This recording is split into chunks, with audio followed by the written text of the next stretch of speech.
Welcome back, coach. How are you feeling about your coaching philosophy after that? I hope you have a better understanding of what a philosophy is and why it matters. One key element that should always go hand in hand with your coaching philosophy as a solid foundation is the idea of ethics. Put simply, ethics is the science and practice of moral principles. It's about what's right and wrong, good or bad, and why. Clearly, there must be a space for ethics in coaching and sport, right? Coaching is interpersonal and relational. It's about people doing things with people and to people. Morality has to be top of the agenda. Unfortunately, it's not always the case. Think about some of the most recent ethical scandals in sport. The Russia state-sanctioned doping program, the countless cases of match fixing in soccer, tennis or cricket, the sexual abuse suffered by US gymnasts or Premier League academy footballers. It's a long list of horrific events that should never be part of sport. You may think that ethical issues are only a problem in elite sport, but there are lots of cases in children and youth sport too. At iCoach Kids, we feel strongly that children's coaches must uphold the highest ethical principles. Every coaching interaction is fundamentally a moral practice and contains a very significant ethical dimension. If you don't believe me, please watch this clip of a model youth coach. I want them to know that this is their family outside of their own family, because a lot of times coaches play the role of the mom, especially if we're away from campus and their parents aren't there, or they play the role of a counselor, even though a lot of times we're not certified, or we play the role of the best friend that holds them accountable. She cares about more than just basketball. She cares about us as student athletes, as women. She genuinely cares and is like continually active in our lives. Like even after the season ends and before the season, she's always like checking up on us. And like even today, she brought us breakfast. Everyone loves Coach Flowers. She's like our second mom, basically. That's what we all call her. No matter like what my skill level was or like how I was doing, she would always push me to be better.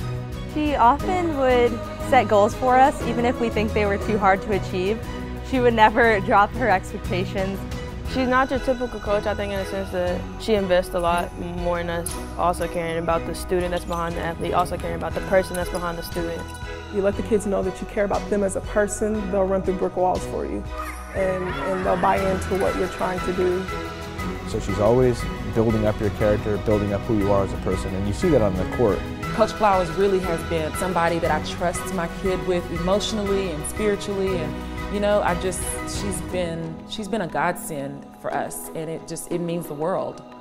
I think the way she manages the time on the court, and the teaching strategies and the character integrity, everything in general, it's not just basketball.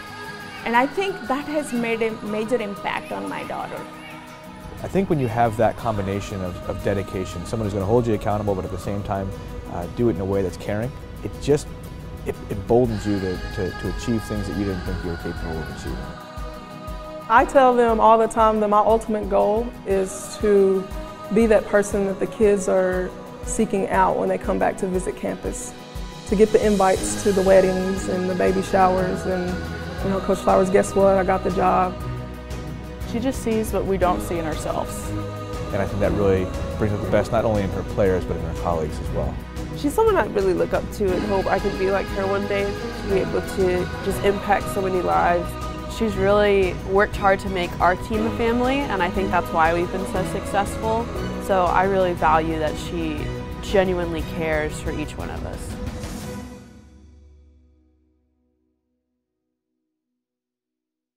Wow, I'm so jealous.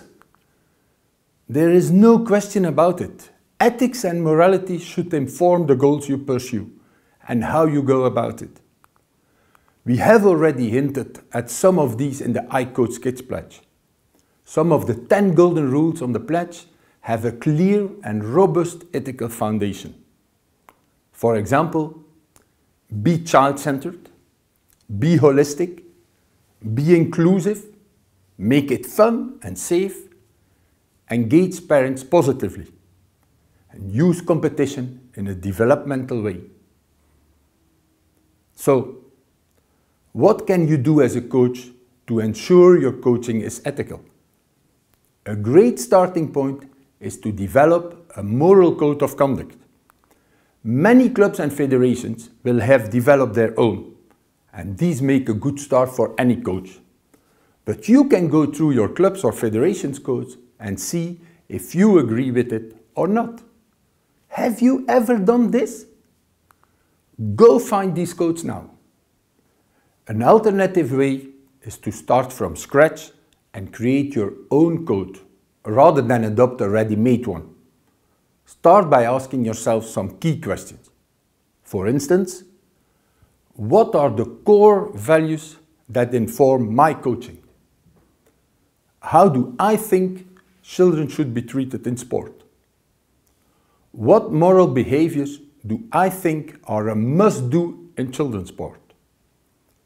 What moral behaviors do I think are no-go areas in children's sport? How do I want to be perceived by children and their parents, by other coaches and teams, and by referees and officials? What ethical behaviors would I like to see on my own child's coach? Once you have sketched out your code of conduct, you should test it out. Share it with your players and parents and with other coaches and your club directors. See what they think and if they agree. Also, why not lead your participants and their parents through a similar exercise to develop a participant and parent code of conduct? In an ideal world, participant, parent, coach and club code of conduct should be aligned and people should be involved in the development of these codes, rather than have them imposed on them. In leading this process of developing moral codes of conduct for all and in living up to your code of conduct, you will become a great role model for players and parents. And that's a huge contribution you make straight away, a super quick win. The main thing to remember is that ethical coaching is not an approach to coaching, but a moral obligation. When coaching kids, we don't choose to behave morally. We have to. It's a must. Well, that's the end of this video. Please complete the ethics in coaching activity in the study guide before moving to the next video. This is probably one of the most important moments in the whole course, as it provides the foundation to everything you do in your coaching. Please give it your full attention. Thanks for being an ethical coach and see you soon.